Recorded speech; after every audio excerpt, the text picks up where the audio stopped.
미친 노인네 당장 내쫓으라며 쌍욕하던 대위가 5분 뒤 군단장 앞에서 개처럼 빌게 되었습니다. 쓰레기 상관 참교육하고 3스타의 은인이 된 특전사 여군의 사이다 이야기입니다. 여러분은 지금 어디에서 어떤 일을 하시면서 듣고 계신가요? 구독과 좋아요를 해주시면 더 좋은 사연으로 보답하겠습니다. 강원도의 칼바람은 살갗을 찢어놓을 듯 사나웠습니다. 체감 온도가 영하 20도를 밑도는 혹한의 날씨 속에서 대한민국 특수전 사령부 예하부대의 산악훈련장은 거친 숨소리와 군화 발자국 소리로 가득 차 있었습니다. 그 선두에는 누구보다 무거운 군장을 메고 누구보다 악착 같은 눈빛으로 눈길을 헤치고 나가는 여자가 있었습니다. 특전사 중사 이지은이었습니다. 그녀의 호흡은 이미 한계에 다다라 턱 끝까지 차올랐습니다.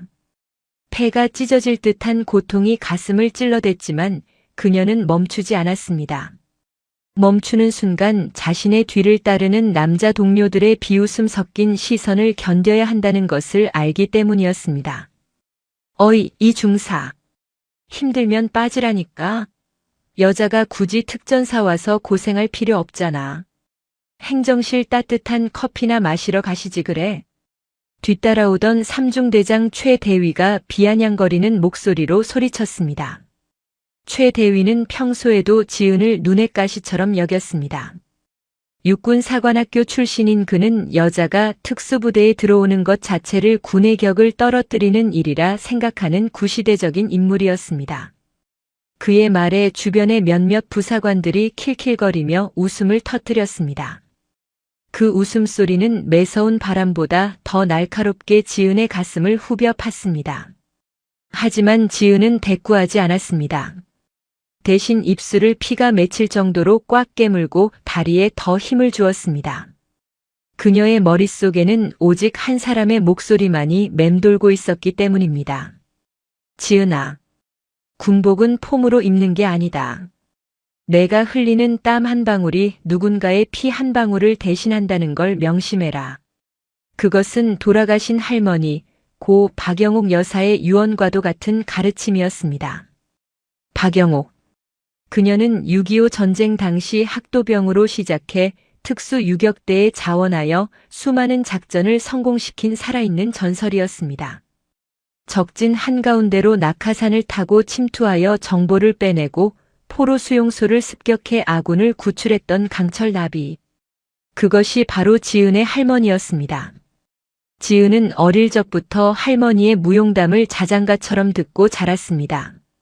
훈장으로 도배된 할머니의 낡은 군복을 보며 지은은 거울 앞에서 맹세했습니다. 나도 할머니처럼 대한민국을 지키는 가장 강한 방패가 되겠노라고.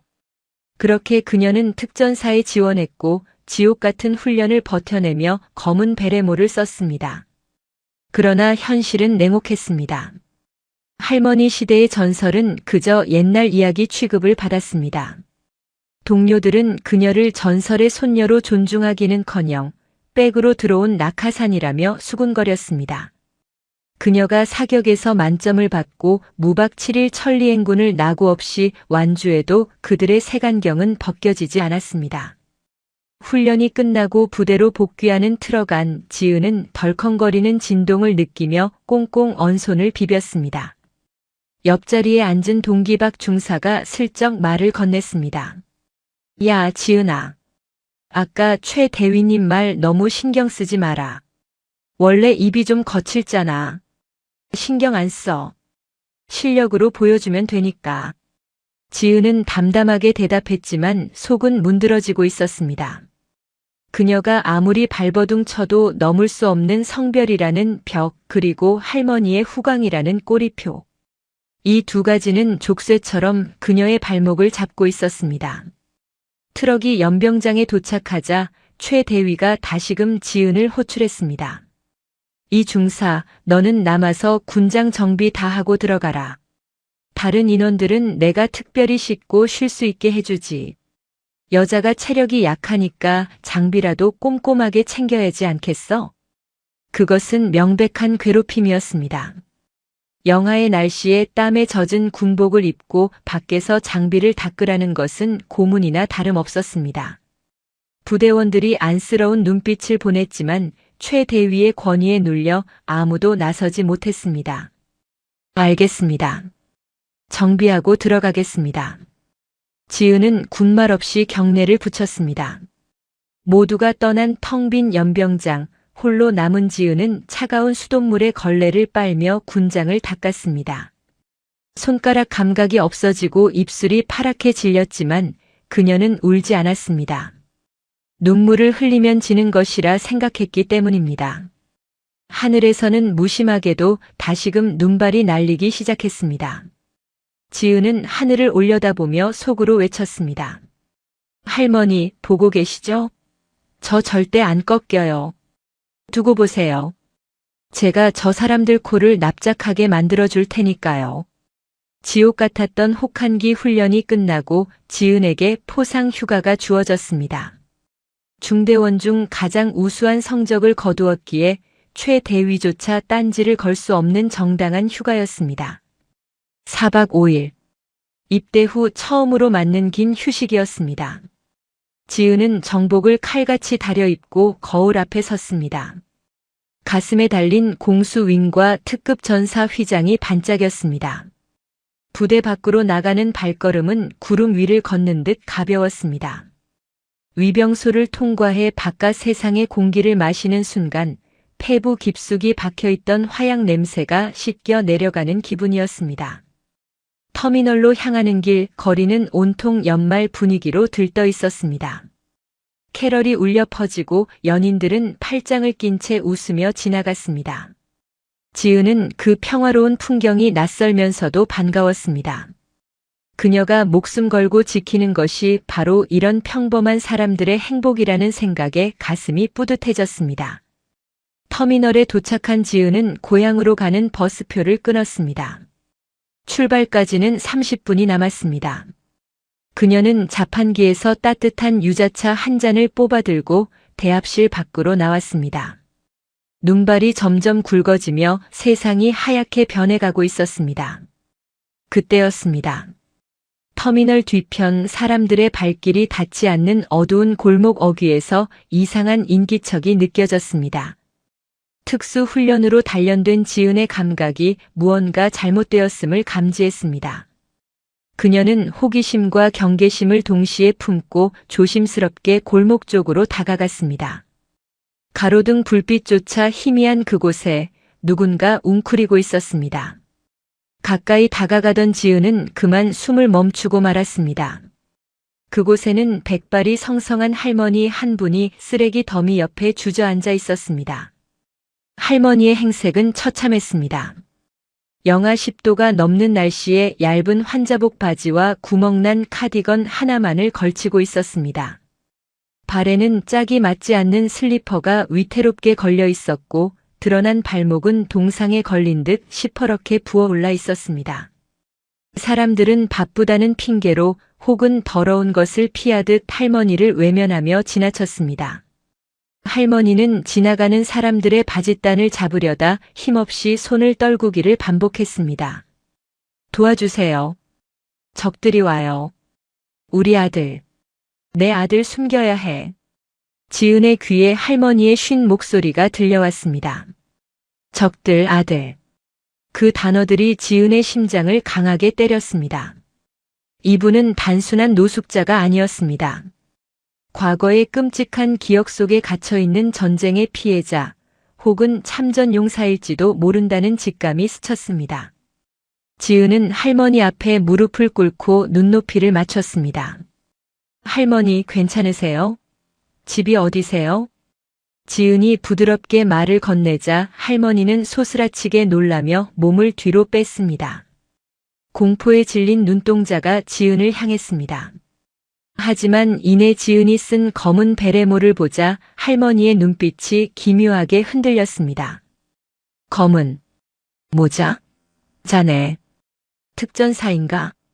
지은은 깜짝 놀랐습니다. 치매 증상이 있어 보이는 할머니가 특전사를 알아본 것입니다. 네, 맞습니다. 대한민국 특전사 중사 이지은입니다. 특전사. 내 남편도, 내 아들도 군인이야. 아주 훌륭한 군인. 할머니는 횡설수설하면서도 군인이라는 단어에는 힘을 주어 말했습니다. 그러더니 갑자기 몸을 사시나무 떨듯 떨며 지은의 손을 꽉 잡았습니다. 할머니의 손은 얼음장처럼 차가웠습니다. 아가, 추워. 너무 추워. 14연대. 포위됐어. 뚫고 나가야 해. 지은은 가슴이 먹먹해졌습니다. 이 할머니는 지금 2020년대의 겨울이 아니라 1950년에 그 처절했던 전장 한복판에 홀로 남겨져 있는 것이었습니다. 돌아가신 자신의 할머니가 겹쳐 보였습니다. 할머니도 돌아가시기 직전 선망 증세로 옛 전우들의 이름을 부르며 우셨습니다. 지은은 손목시계를 확인했습니다. 버스 출발까지 10분. 이 버스를 타면 따뜻한 고향집에서 부모님과 맛있는 밥을 먹고 쉴 수 있습니다. 하지만 지금 이 손을 놓으면 이 할머니는 오늘 밤을 넘기지 못할지도 모릅니다. 갈등은 짧았습니다. 지은은 입고 있던 두툼한 야전 상의를 벗어 할머니의 어깨에 덮어드렸습니다. 그리고 자신이 두르고 있던 목도리를 풀어 할머니의 목에 감았습니다. 할머니, 제가 안전한 곳으로 모셔다 드릴게요. 이제 안 추워요. 제가 있잖아요. 지은의 따뜻한 체온과 목소리에 할머니는 조금 진정이 된 듯 했습니다. 지은은 결심했습니다. 휴가를 포기하더라도 이분을 지키는 것이 지금 자신이 해야 할 임무라고. 그녀는 경찰서 위치를 떠올렸지만 공사 중이라 멀리 돌아가야 한다는 사실을 깨달았습니다. 눈보라는 점점 거세지고 택시도 잡히지 않는 상황.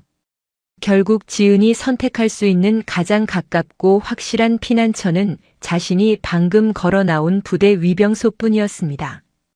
지은은 할머니를 부축하여 눈보라를 뚫고 걷기 시작했습니다.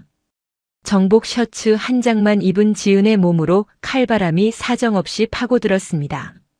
살이 찢어지는 듯한 고통이었지만 지은은 이를 악물고 버텼습니다. 옆에서 걷는 할머니가 자신의 야상을 입고 조금이나마 온기를 느끼고 있다는 사실만이 유일한 위안이었습니다.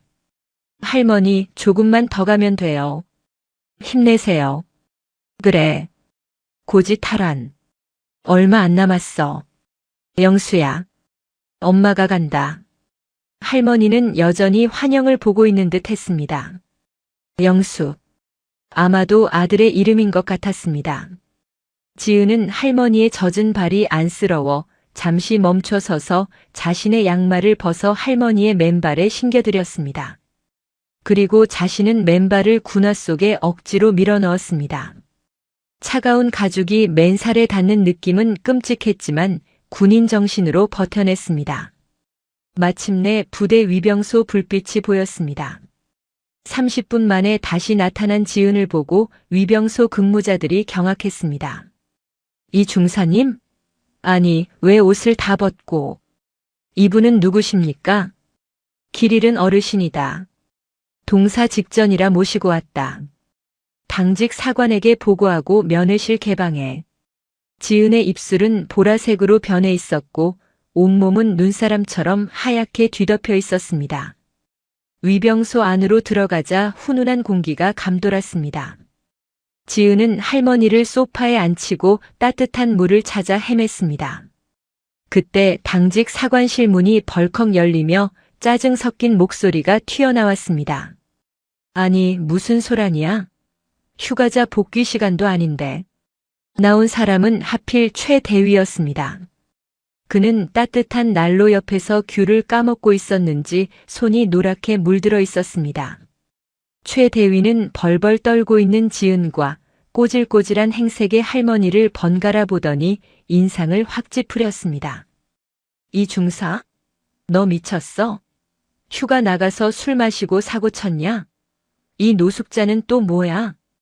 최 대위의 말에는 걱정은커녕 경멸만이 가득했습니다. 지은은 덜덜 떨리는 턱을 간신히 진정시키며 경례를 붙였습니다. 보고합니다. 터미널 인근에서 저체온증으로 쓰러지기 직전인 민간인을 발견하여 긴급 구호 차원에서 부대로 모시고 왔습니다. 경찰 인계시까지만 보호하겠습니다. 야 이지은, 너 군법 몰라? 민간인, 그것도 신원 미상자를 부대 안으로 들이는 게 얼마나 큰 보안 사고인지 몰라? 내가 지금 영웅 놀이할 때야? 당장 내보내. 최 대위는 지은의 면전에 대고 삿대질을 해댔습니다. 주변 병사들이 눈치를 보며 웅성거렸습니다. 대위님, 밖은 지금 폭설입니다. 이분을 내보내면 죽습니다. 사람부터 살리고 봐야 하지 않겠습니까? 사람? 내 눈엔 그냥 거동 수상자야. 간첩일지 누가 알아? 그리고 내가 뭔데 나한테 이래라 저래라야? 하극상으로 영창 가고 싶어? 최 대위는 막무가내였습니다. 그는 자신의 당직 시간에 귀찮은 일이 생기는 것을 참을 수 없어 했습니다. 그는 병사들에게 손짓했습니다. 야, 뭐해?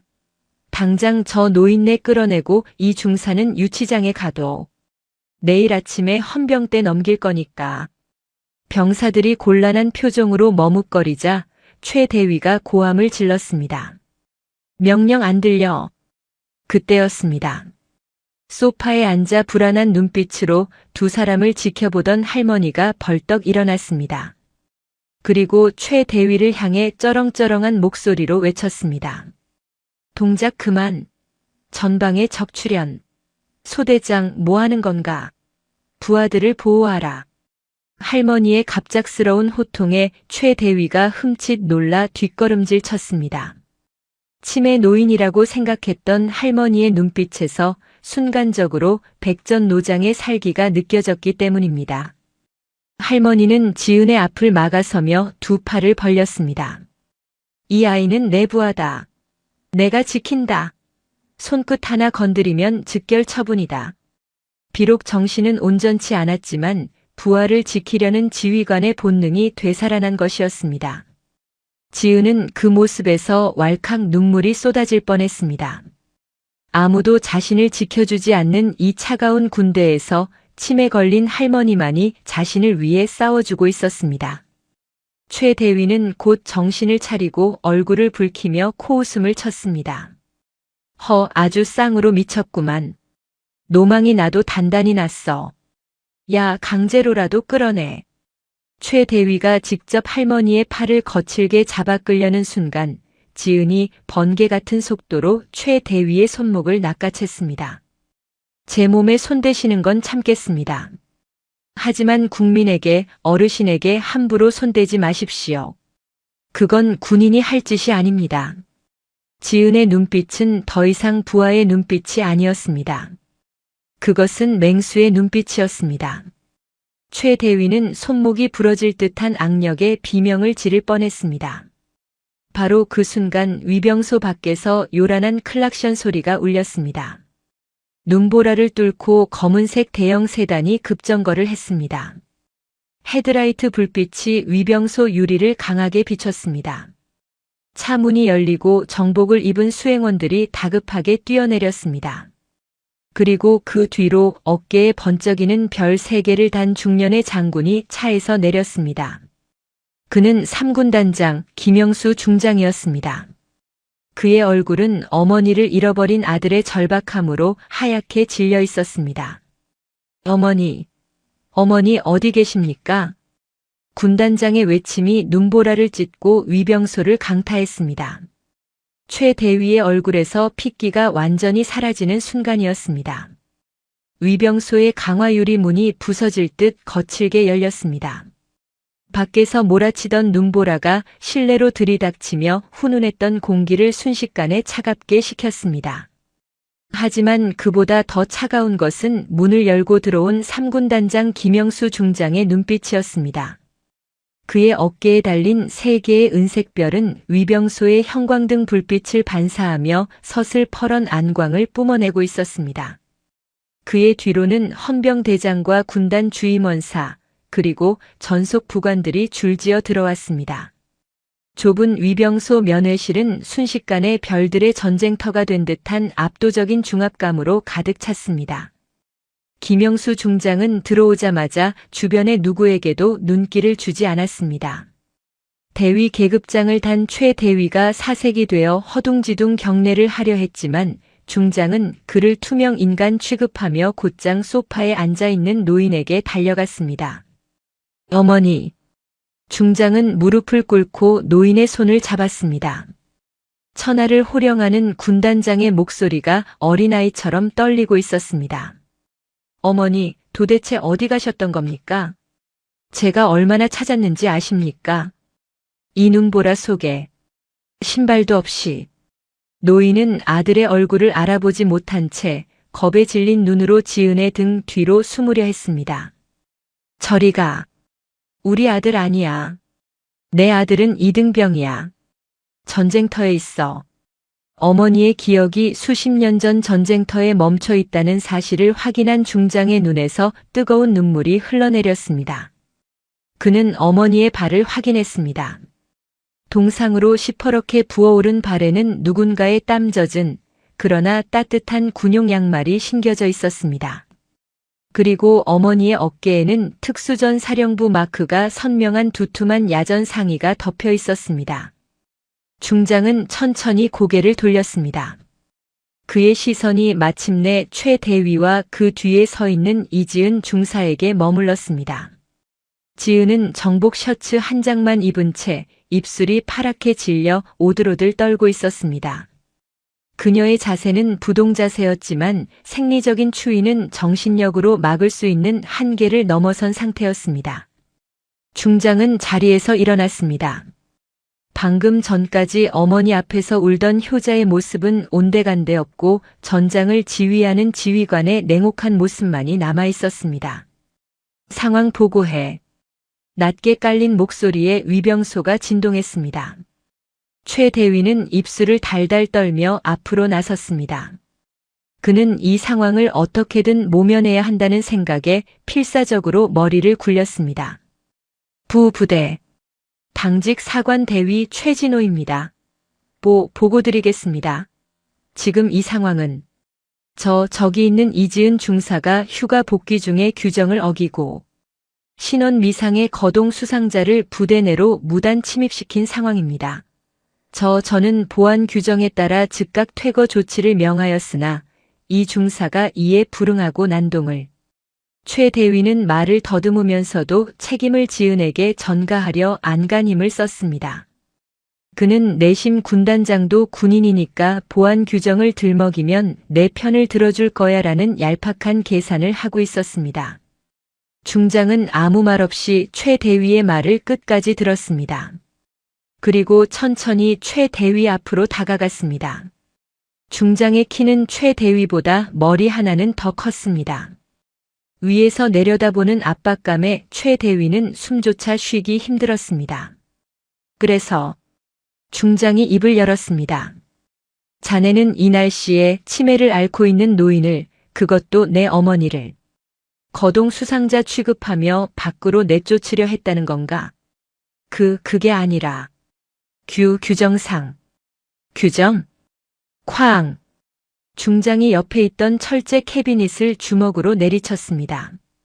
굉음과 함께 캐비닛이 찌그러졌습니다. 위병소 안의 모든 인원이 얼어붙었습니다. 군인의 존재 이유가 뭔가? 국민의 생명과 재산을 보호하는 것이다. 그게 군법 제1조의 정신이야. 그런데 눈보라 치는 밤에 길 잃은 국민을 보호하기는커녕 사지로 내몰아. 그게 내가 말하는 규정인가? 중장의 호통은 천둥 소리보다 무거웠습니다.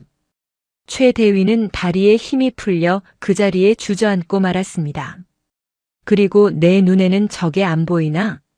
중장은 손가락으로 지은을 가리켰습니다. 저 부사관은 자신의 겉옷을 벗어 내 어머니에게 덮어주고 자신의 양말을 벗어 내 어머니에게 신겨주었다. 자기는 동상에 걸릴 지연정 국민을 지키겠다는 저 정신이 안 보이나 말이다. 그런데 너는 따뜻한 난로 옆에서 귤이나 까먹으면서 저들을 내쫓으려 해. 내가 장교야? 내가 지휘관이야. 중장의 분노는 단순한 감정의 폭발이 아니었습니다. 군인으로서의 긍지를 짓밟은 자에 대한 처절한 응징이었습니다. 최 대위는 바닥에 머리를 박고 죄송합니다. 죽을 죄를 지었습니다.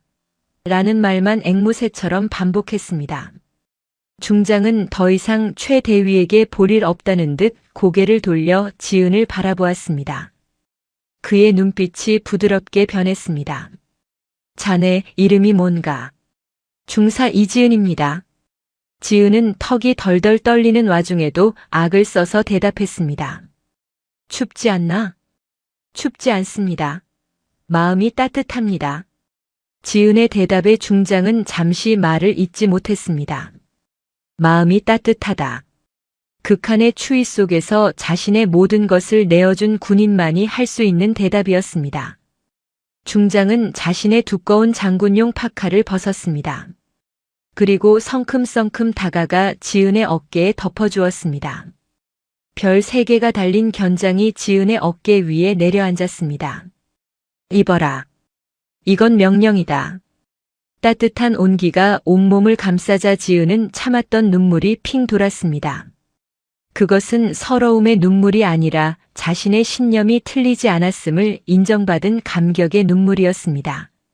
상황이 어느 정도 정리되자 중장은 어머니와 지은을 자신의 관용차에 태우고 군단 사령부가 아닌 2부대의 대대장실로 이동했습니다.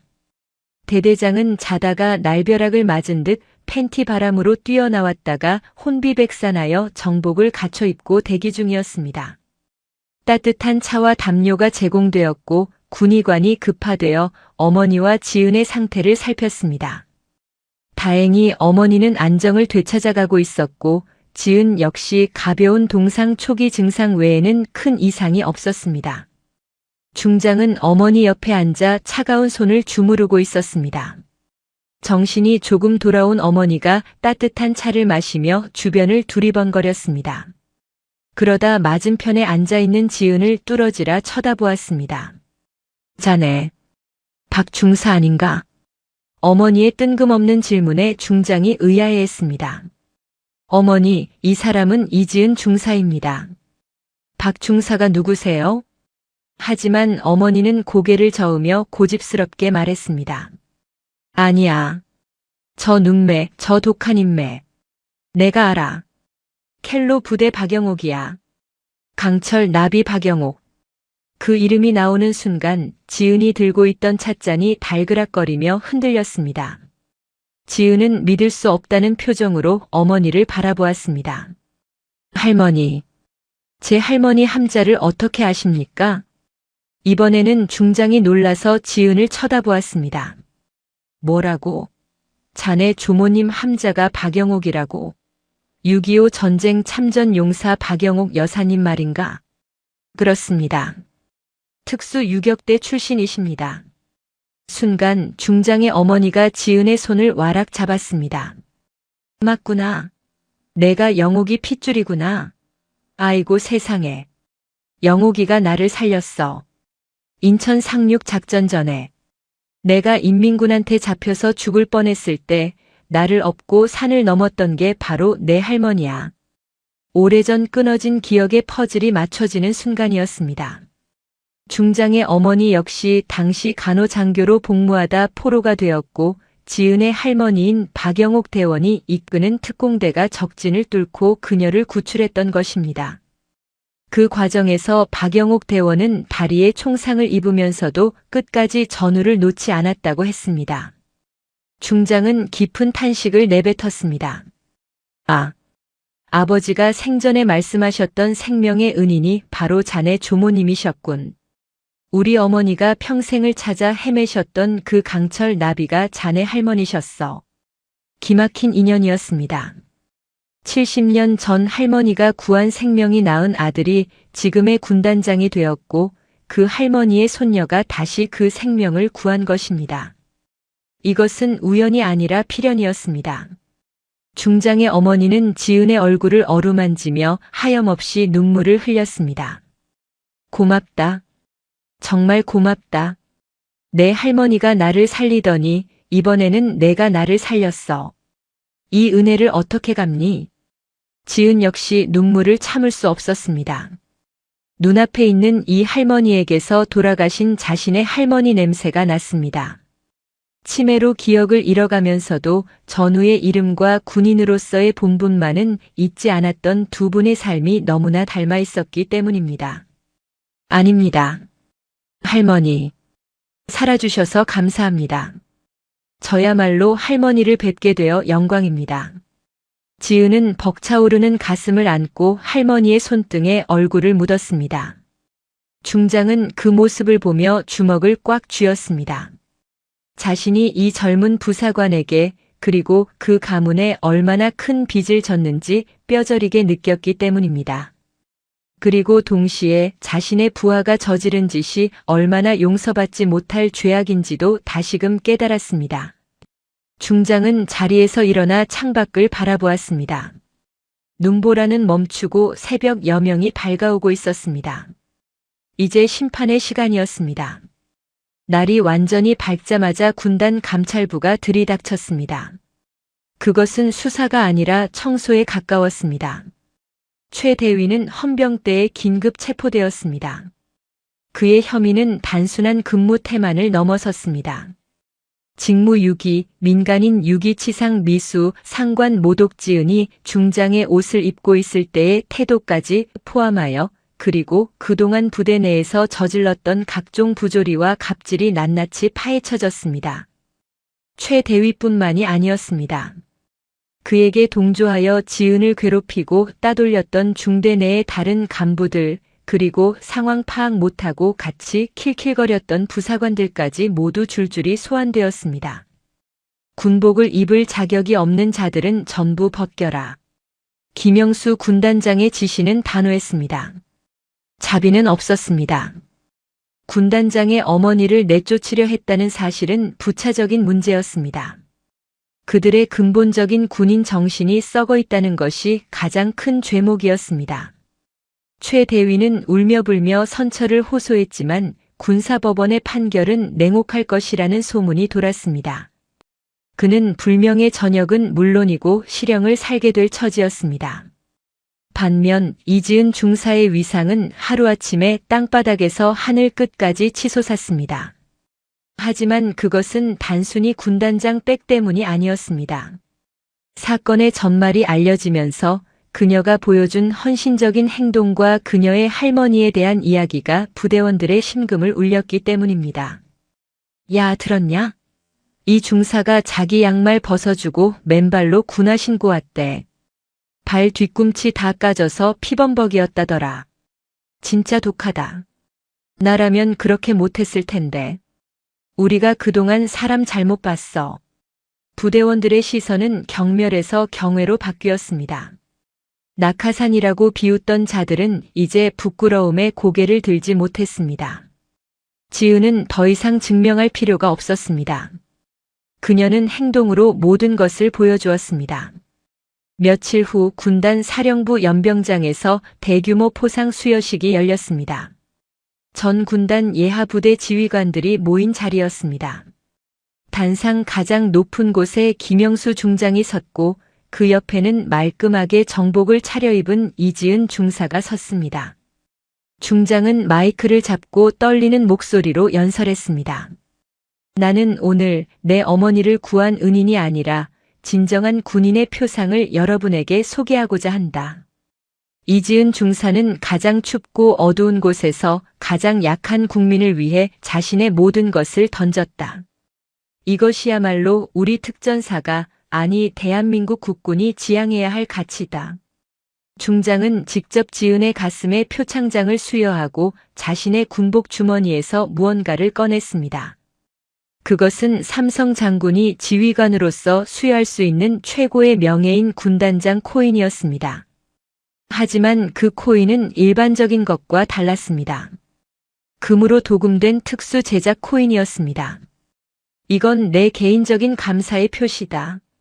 자네는 내 어머니의 생명의 은인이자 내군 생활의 스승이다. 부끄럽지 않은 지휘관이 되도록 나를 일깨워 주었다. 중장이 지은에게 거수 경례를 붙였습니다. 삼성 장군이 일개 중사에게 먼저 경례를 하는 초유의 사태가 벌어졌습니다. 연병장에 있던 수천 명의 장병들이 숨을 죽였다가 일제히 우레와 같은 함성과 박수를 보냈습니다.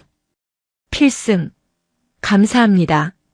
지은은 눈물을 참으며 힘차게 답례했습니다.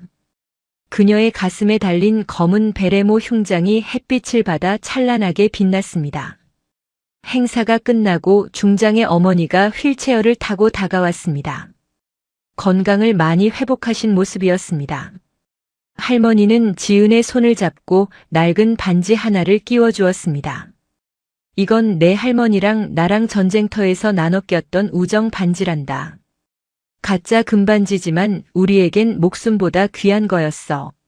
내가 이걸 낄 자격이 있다. 반지는 지은의 손가락에 꼭 맞았습니다. 마치 처음부터 그녀의 것이었던 것처럼 지은은 반지를 어루만지며 하늘을 올려다보았습니다. 구름 사이로 파란 하늘이 보였습니다. 할머니, 보고 계시죠? 저 잘했죠? 어디선가 나비 한 마리가 날아오는 듯한 착각이 들었습니다. 강철 나비의 날갯짓은 멈추지 않고 손녀의 어깨 위에서 다시 시작되고 있었습니다. 지은의 군 생활은 이제 막 진짜 궤도에 올랐습니다. 그녀 앞에는 더 큰 시련과 임무가 기다리고 있겠지만 이제 그녀는 혼자가 아니었습니다. 할머니의 유산과 그녀를 믿어주는 전우들, 그리고 그녀가 지켜낸 국민들의 마음이 그녀와 함께할 것이기 때문입니다. 폭풍 같았던 감찰과 숙청의 시간이 지나고 부대에는 기묘한 평화가 찾아왔습니다. 하지만 이지은 중사에게 그 평화는 전쟁터의 포화보다 더 견디기 힘든 가시방석이었습니다. 최 대위가 구속되고 악질 간부들이 사라진 자리에 이제는 과도한 친절과 눈치가 들어섰기 때문입니다.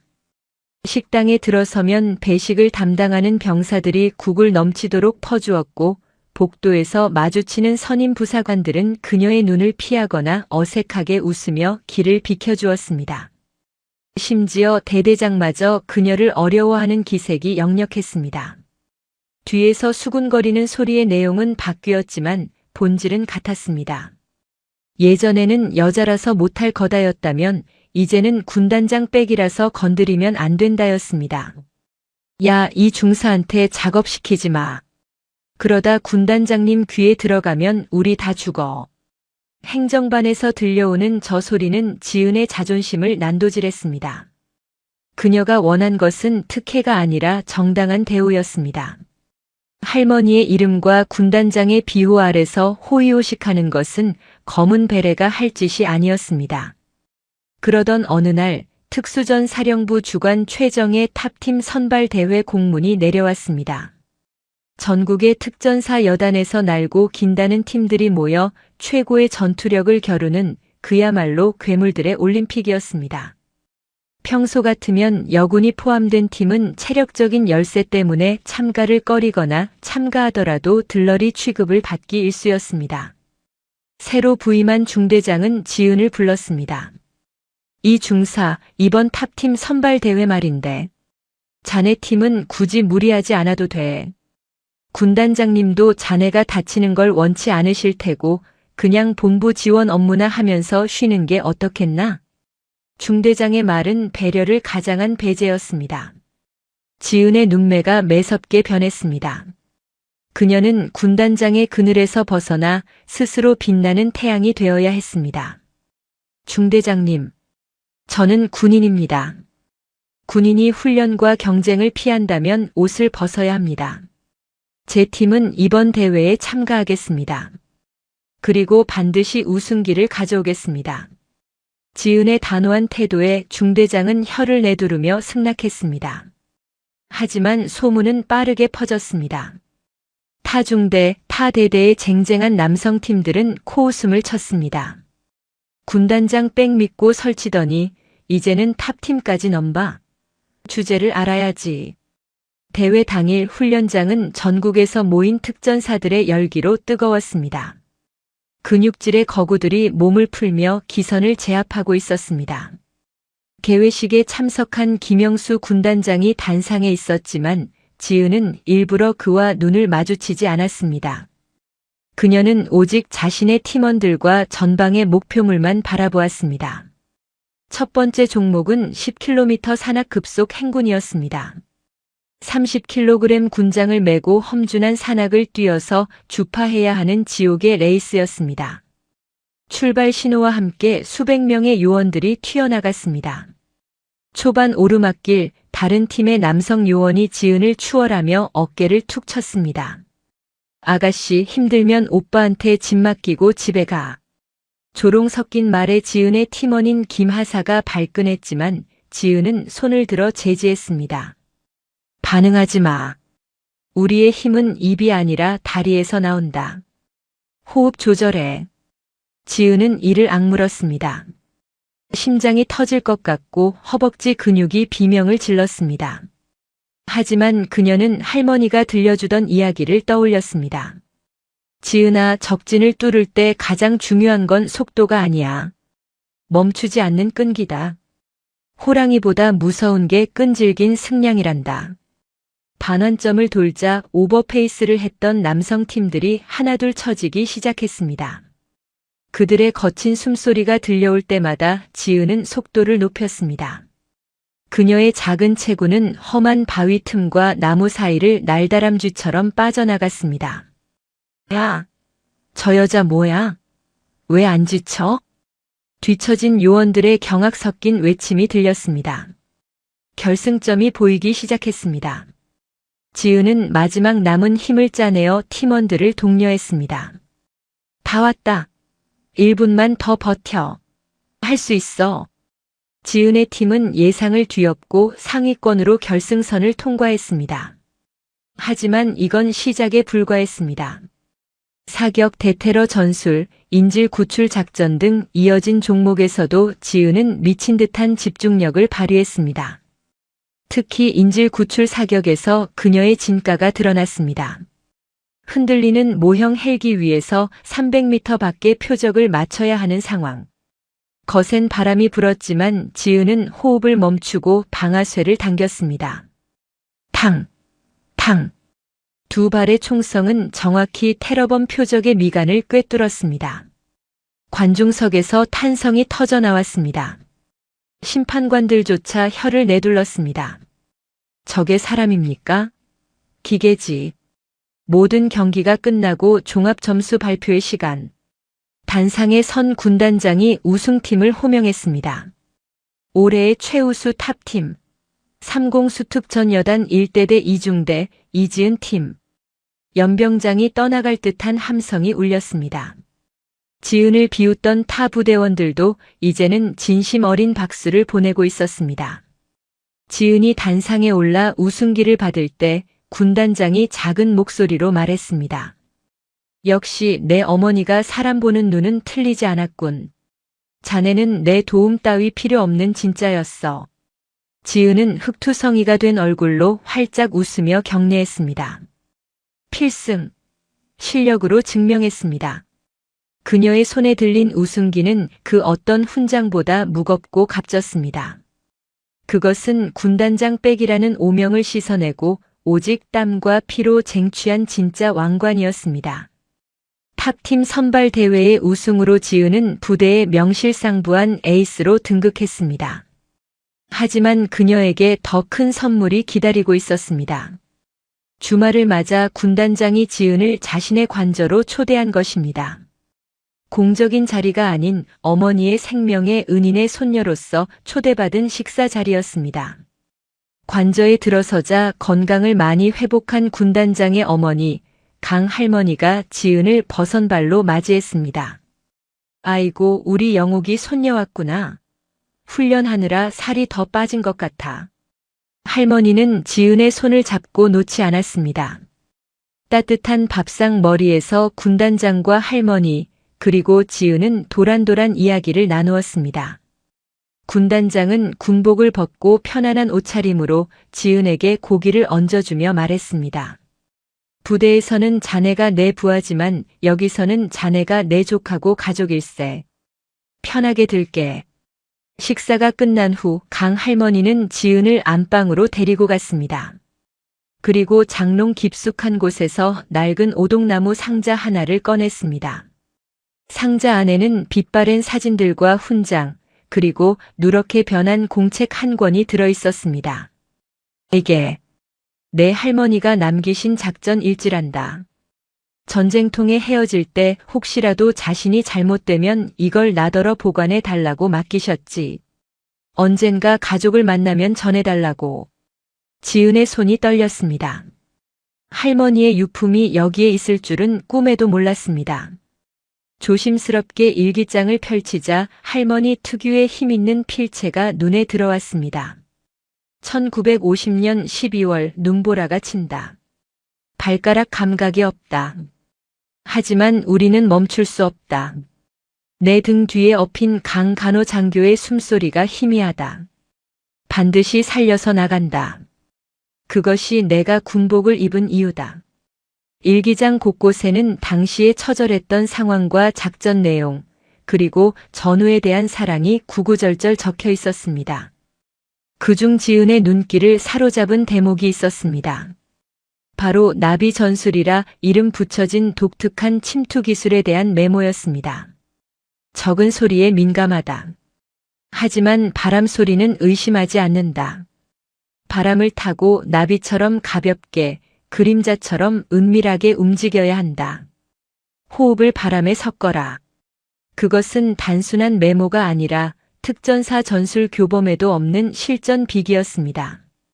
지은은 무언가에 홀린 듯 그 내용을 읽어내려갔습니다.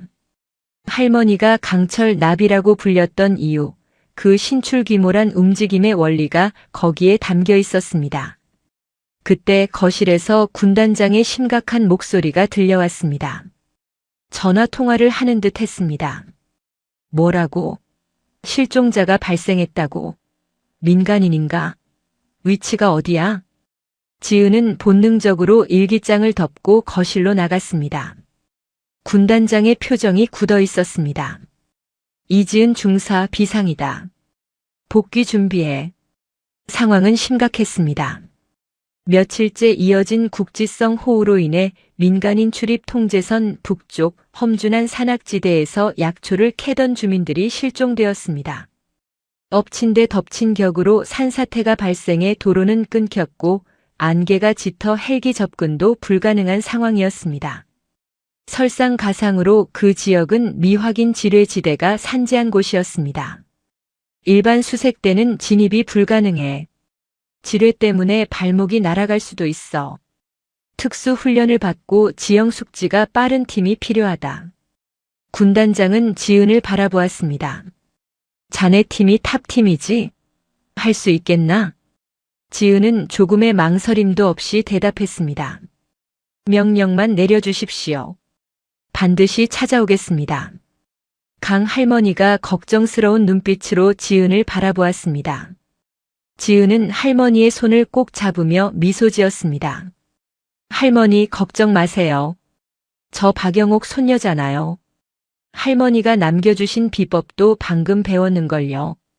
지은은 품속에 할머니의 일기장을 넣었습니다. 그것은 단순한 기록이 아니라 그녀를 지켜줄 가장 강력한 부적이었습니다. 관용차를 타고 부대로 복귀하는 차 안 빗줄기는 점점 굵어지고 있었습니다. 하지만 지은의 가슴 속에서는 두려움 대신 뜨거운 사명감이 타오르고 있었습니다.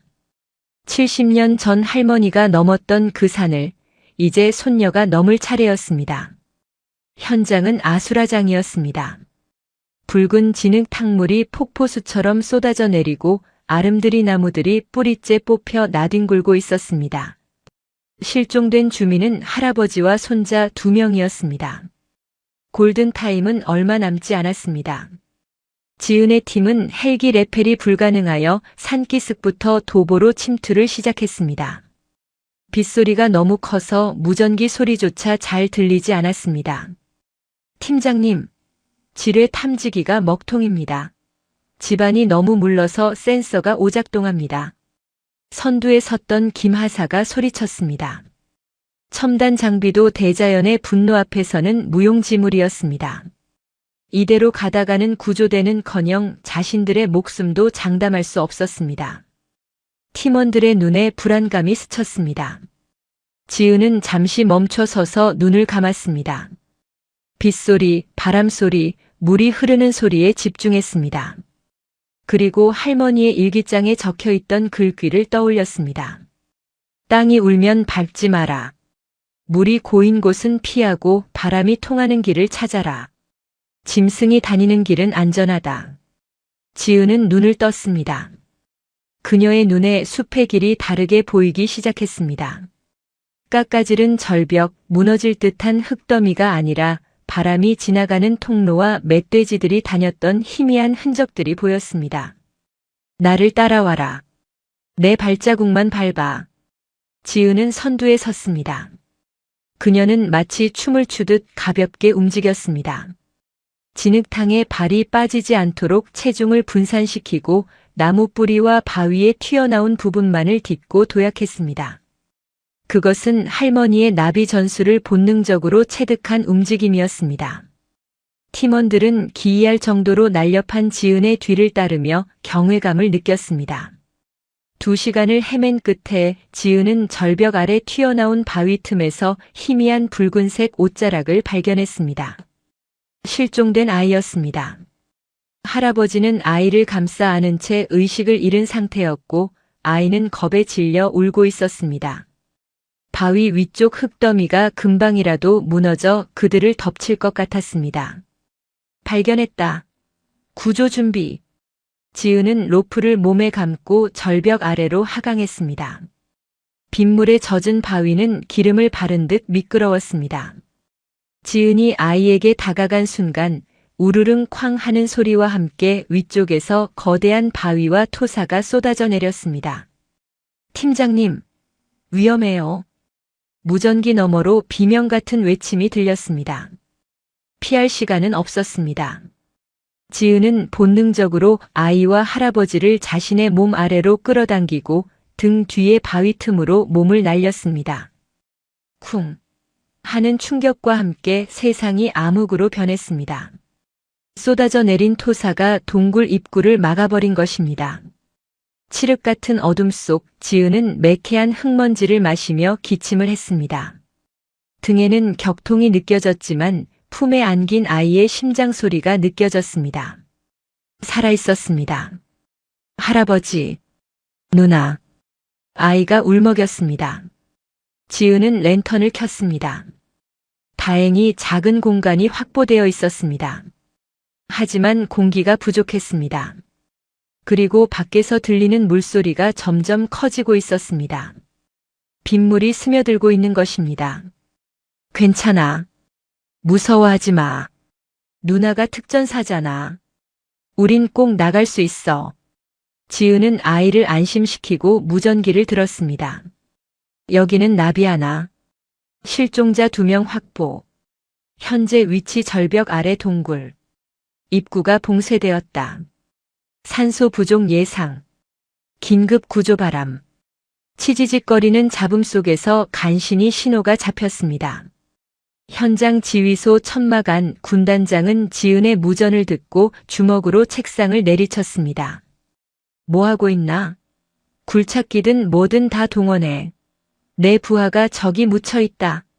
하지만 중장비가 들어오기엔 길이 너무 험했습니다. 결국 동료 대원들이 삽과 곡괭이를 들고 맨손으로 흙을 파내야 했습니다. 시간과의 싸움이었습니다. 동굴 안 물이 발목까지 차올랐습니다. 할아버지는 저체온증으로 호흡이 거칠어졌습니다. 지은은 자신의 체온을 나누기 위해 젖은 군복 상의를 벗어 물기를 짜내고 다시 덮어주었습니다. 그리고 아이를 꼭 끌어안고 노래를 불러주었습니다. 할머니가 불러주던 옛날 군가였습니다. 전우의 시체를 넘고 넘어. 앞으로 앞으로. 그것은 슬픈 노래가 아니었습니다. 반드시 살아서 돌아가겠다는 의지의 찬가였습니다. 지은의 의식이 점점 흐릿해져 갔습니다. 산소가 희박해지고 있었습니다. 그때 할머니의 환영이 보였습니다. 젊은 날에 군복을 입은 박영옥 여사가 지은을 향해 손짓하고 있었습니다. 지은아, 자면 안 된다. 정신 차려라. 너는 강철 나비의 손녀다. 네. 할머니. 지은은 허벅지를 꼬집으며 정신을 붙잡았습니다. 그리고 호루라기를 꺼내 불었습니다. 삑, 삑, 삑. 그 소리는 흙더미 밖에서 필사적으로 구조 작업을 하던 팀원들의 귀에 닿았습니다. 소리가 들린다. 이쪽이다. 동료들의 환호성과 함께 빛이 들어왔습니다. 흙더미가 무너지고 동료들의 손이 쑥 들어왔습니다. 지은은 아이와 할아버지를 먼저 밀어 올렸습니다. 먼저 모셔라. 마지막으로 지은이 끌어올려지자 현장에 있던 모든 대원이 환호성을 질렀습니다. 흙투성이가 된 지은은 쏟아지는 빗속의 대자로 누워 거친 숨을 몰아쉬었습니다. 하늘에서는 여전히 비가 내리고 있었지만 그녀의 눈에는 세상에서 가장 아름다운 별들이 반짝이는 것 같았습니다. 지휘소에서 들어온 영상으로 이 모습을 지켜보던 군단장은 눈시울을 붉히며 조용히 의졸였습니다. 고맙다. 정말 고맙다.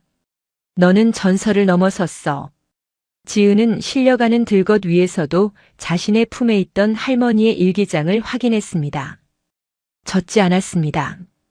그녀는 안도하며 기절하듯 깊은 잠에 빠져들었습니다. 그녀가 깨어났을 때 그녀는 더 이상 누군가의 손녀, 누군가의 백으로 불리지 않을 것입니다. 그녀는 그 자체로 살아있는 특전사의 전설, 제2의 강철 나비가 되어 있을 것이기 때문입니다. 지은이 눈을 떴을 때 가장 먼저 느껴진 것은 코끝을 찌르는 알싸한 소독약 냄새와 눈부시게 하얀 천장이었습니다. 온몸이 손뭉치처럼 무거웠고 등과 어깨에는 화끈거리는 통증이 밀려왔습니다. 꿈인지 현실인지 분간이 가지 않는 몽롱한 상태에서 누군가의 따뜻한 손길이 그녀의 이마를 짚었습니다. 정신이 드나 이 중사? 익숙하고 중후한 목소리. 고개를 돌리자 놀랍게도 김영수 군단장이 침대맡에 앉아 있었습니다. 그의 눈가는 붉게 충혈되어 있었고 며칠 동안 면도도 하지 못한 듯 수염이 거뭇하게 자라 있었습니다. 천하의 삼성 장군이 부하의 병상을 지키느라 밤을 지새운 것입니다. 군단장님. 작전은? 아이랑 할아버지는? 지은이 갈라진 목소리로 묻자 군단장은 지은의 손을 꼭 잡으며 고개를 끄덕였습니다. 살았다. 모두 살았어. 자네가 지켜냈네. 자네가 기적을 만들었어. 안도감이 밀려오자 지은은 다시 눈을 감았습니다. 그러자 병실 문이 열리고 휠체어를 탄 강 할머니가 들어오셨습니다. 할머니는 링거를 맡고 있는 지은을 보자마자 오열을 터뜨렸습니다. 아이고 내 새끼. 이 독한 것이 기어이 해냈구나. 내 할머니랑 어쩌면 그리 똑같냐. 피투성이가 되어서도 남 걱정만 하고. 강 할머니는 직접 싸운 미음을 지은의 입에 떠넣어 주었습니다. 병원 밥은 맛이 없다며 아픈 몸을 이끌고 밤새 끓인 정성이었습니다. 그 따뜻한 미음 한 숟가락에 지은의 얼어붙었던 몸과 마음이 녹아내렸습니다. 지은의 구조 소식은 삽시간에 대한민국을 뒤흔들었습니다. 폭우 속의 기적, 맨몸으로 굴을 파 아이를 구한 특전사 여군, 전설의 참전용사 손녀라는 타이틀로 연일 뉴스가 도배되었습니다. 병원 앞은 취재진으로 인산인해를 이루었고 정치인들과 고위 장성들이 앞다투어 병문안을 오겠다고 연락을 해왔습니다. 하지만 지은은 모든 인터뷰와 만남을 정중히 거절했습니다. 그녀는 스타가 되고 싶은 것이 아니었습니다. 그저 군인으로서 해야 할 일을 했을 뿐이었습니다. 어느 날 오후 국방부 장관이 직접 병실을 찾았습니다. 장관은 지은의 손을 잡고 깊이 고개를 숙였습니다. 이 중사, 자네가 대한민국 국군의 체면을 살렸네. 요즘 군 기강이 해이해졌다고 국민들의 질타가 많았는데 자네 덕분에 다시 신뢰를 얻었어. 원하는 것이 있다면 무엇이든 말해보게. 특진? 유학? 아니면 편한 보직으로 이동? 그것은 파격적인 제안이었습니다. 누구라도 혹할 만한 달콤한 보상이었습니다. 하지만 지은은 링거줄이 주렁주렁 달린 팔을 들어 힘겹게 경례를 붙이며 대답했습니다. 장관님, 저는 훈장도 특진도 바라지 않습니다. 다만 한 가지 소원이 있습니다. 오, 말해보게. 무엇인가? 저와 함께 흙탕물 속에서 굴렀던 제 팀원들입니다. 그 친구들이 없었다면 저는 흙더미 속에서 나오지 못했을 것입니다. 그들에게 따뜻한 밥 한 끼와 충분한 휴식을 주십시오. 그리고 저를 다시 제 팀으로 그 험한 훈련장으로 돌려보내 주십시오. 제가 있어야 할 곳은 화려한 단상이 아니라 진흙탕 속 전우들 곁입니다. 장관은 잠시 말을 잇지 못하다가 눈시울을 붉히며 고개를 끄덕였습니다. 진짜 군인이구나. 알겠네. 자네 뜻대로 하겠네. 이 사실이 알려지자 지은을 향한 존경심은 군 내부를 넘어 사회 전체로 퍼져나갔습니다. 그녀를 시기하던 일부 세력들의 입조차 다물게 만든 완벽한 도덕적 승리였습니다. 퇴원하는 날 병원 로비에는 수백 명의 시민과 전우들이 모여 그녀에게 박수를 보냈습니다. 지은은 환호하는 인파 속에서 쑥스러운 듯 고개를 숙였지만 그녀의 눈빛은 그 어느 때보다 단단하게 빛나고 있었습니다. 세월이 흘러 몇 번의 계절이 바뀌었습니다. 이지은 중사는 이제 상사로 진급하여 특전사 내에서도 가장 악명 높지만 존경받는 교관이 되어 있었습니다. 그녀의 별명은 마녀였습니다. 훈련병들의 영혼까지 탈탈 털어버릴 만큼 혹독하게 훈련시킨다고 해서 붙여진 별명이었습니다.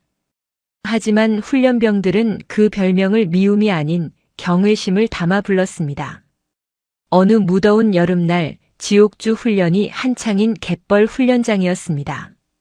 진흙 범벅이 된 훈련병들이 고통에 몸부림치며 기어가고 있었습니다. 그중 유독 뒤처지는 한 여군 하사관 후보생이 있었습니다.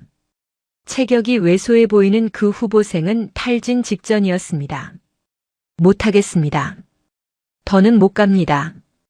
후보생이 울먹이며 진흙 바닥에 얼굴을 묻었습니다. 교관들이 다가와 포기할 거냐고 소리쳤지만 후보생은 일어날 힘조차 없어 보였습니다. 그때 검은 선글라스를 낀 지은이 다가왔습니다. 지은은 후보생의 머리채를 잡아 올리는 대신 조용히 그 옆에 엎드렸습니다. 그리고 자신의 군복 상의에 달린 낡은 훈장 약장과 명찰을 보여주었습니다. 힘드나? 네. 죽을 것 같습니다. 나도 그랬다. 매일 밤 베개에 얼굴을 묻고 울었다. 남자들보다 약한 내 몸이 원망스러워서 아무리 노력해도 따라갈 수 없는 체력 차이가 서러워서. 지은의 낮은 목소리가 후보생의 귀에 박혔습니다. 그런데 말이다. 적은 내가 여자라고 봐주지 않는다. 내가 힘들다고 총을 쏘지 않는 게 아니다. 내 뒤에 숨어있는 국민은 내가 약하다는 이유로 죽어야 하나? 후보생이 눈물을 뚝뚝 흘리며 고개를 저었습니다. 일어나라. 너는 혼자가 아니다. 내가 옆에 있다. 내가 못 가면 내가 끌고 가고 내가 못 가면 내가 나를 밀어라. 우리는 그렇게 함께 가는 거다. 지은은 훈련 교관의 모자를 벗고 후보생과 똑같이 진흙탕을 기기 시작했습니다. 악, 악, 악. 지은의 기합 소리에 후보생의 눈에 다시 생기가 돌기 시작했습니다. 전설의 이지은 상사가 자신과 함께 진흙을 먹고 있다는 사실이 그 어떤 격려보다 강력한 동기부여가 되었습니다. 후보생은 이를 악물고 몸을 일으켰습니다. 그날 밤 지은은 훈련을 마친 후보생들을 데리고 야전 막사가 아닌 부대 뒷산의 언덕으로 올라갔습니다. 밤하늘에는 별이 쏟아질 듯 가득했습니다.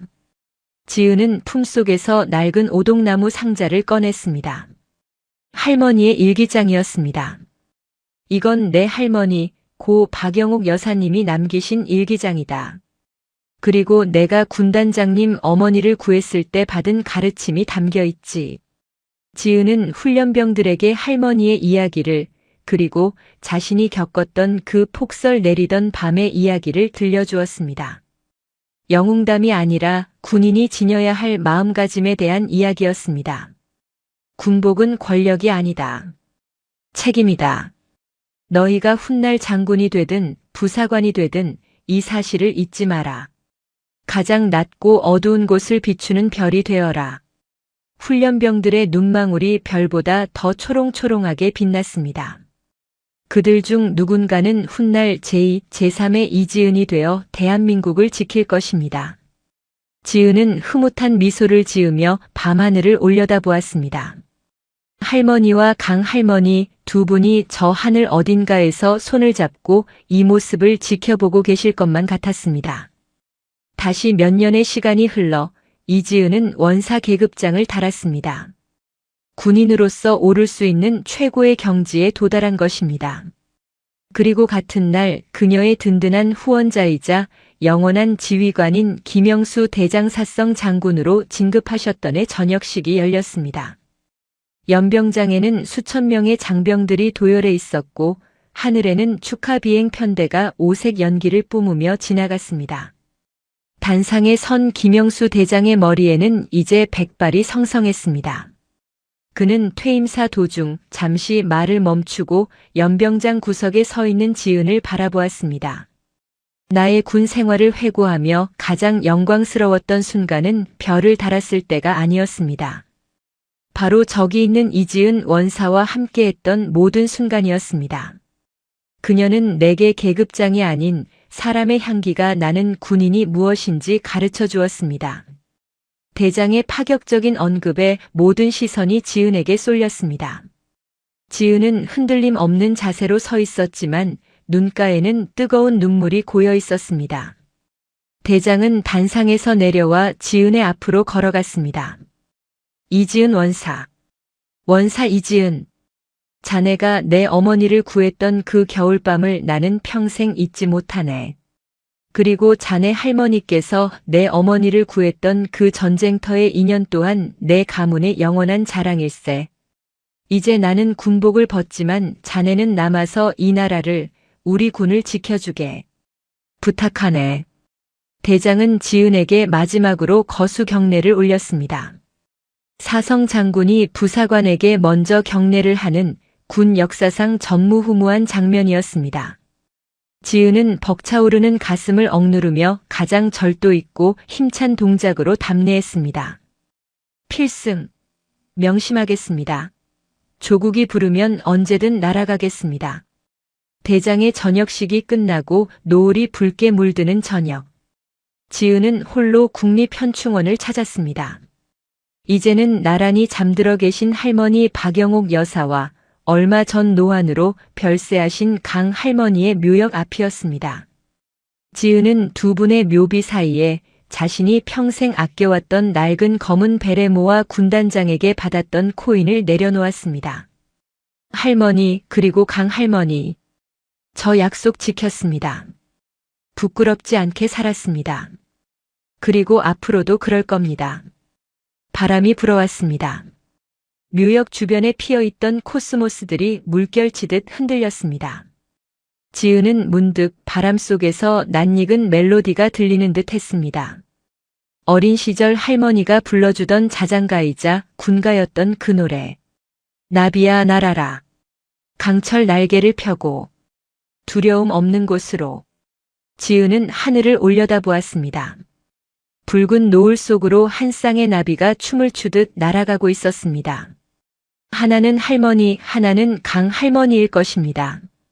지은은 그 나비들을 향해 마지막 경례를 올렸습니다. 그녀의 손가락에 끼워진 낡은 우정 반지가 석양을 받아 황금빛으로 빛났습니다. 그녀는 이제 혼자가 아니었습니다.